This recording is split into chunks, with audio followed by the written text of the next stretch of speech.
King Jaehaerys Targaryen, grandson of Aegon the Conqueror, the legendary dragon rider who first conquered the Seven Kingdoms and created the Targaryen dynasty, is left without an heir. A council forms to help choose his successor between his granddaughter Rhaenys and his grandson Viserys. The patriarchal members choose Viserys, and it's his rule where our story really begins. Unable to produce a son, King Viserys faces, years later, the same dilemma that put him in power. When a council forms to name a successor between his brother Daemon and his young daughter Rhaenyra, Viserys' pregnant wife, Queen Aemma, goes into labor the following morning. It's not going well.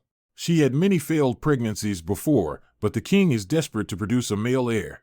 Forced to choose between his queen and the baby, Viserys chooses his heir and the queen is sliced open. At her funeral, it is revealed that the baby only lived for a few hours. Viserys initially names his daughter Rhaenyra his successor and heir, shattering tradition that favors male heirs.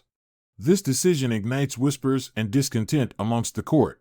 Viserys remarries after his first wife dies in childbirth. His new wife, Alicent Hightower, bears him a son, Aegon. This throws Rhaenyra's claim into question. Tensions rise between Rhaenyra and Alicent's faction, who believe Aegon is the rightful heir. Alliances shift, and whispers of betrayal fill the air. Rhaenyra and her uncle Daemon Targaryen, a powerful warrior with a controversial past, have a complex relationship that fuels further discord. Time jumps showcase the growing Targaryen family and their bond with their dragons. However, tragedy strikes as some characters meet untimely demises. King Viserys tells Rhaenyra about a prophecy passed down by Aegon the Conqueror.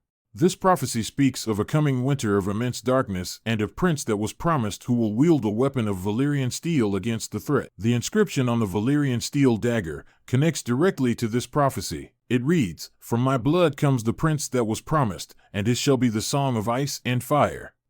Come the prince that was promised, and his will be the song of ice and fire. King Viserys' death throws the succession plan into chaos. Due to his illness, on his deathbed, he thinks he is talking to Rhaenyra, but actually he is talking to Alicent and tells her about Aegon and the prince to be promised. While he initially named Rhaenyra heir, Alicent claims Viserys uttered Aegon's name as his successor. Don't you remember? Aegon. Our son. His dream. The song of ice and fire. It is true. What he saw in the north. The prince that was promised. The prince. Prince Aegon. To unite the realm against the cold and the dark. It is you. You are the one. You must do this. After the king's death, Alicent and her allies crown her son Aegon king, usurping Rhaenyra's claim. Rhaenyra, furious and determined, gathers her own supporters and proclaims herself queen in Dragonstone. Tensions escalate further when Lucerys Velaryon, Rhaenyra's second son, is sent as an envoy to Storm's End. There, he encounters Aemon Targaryen, Aegon's younger brother. Aemon claims his dragon Vhagar disobeys him, leading to a devastating fight above Storm's End. In the ensuing aerial battle, Lucerys is tragically killed by Vhagar.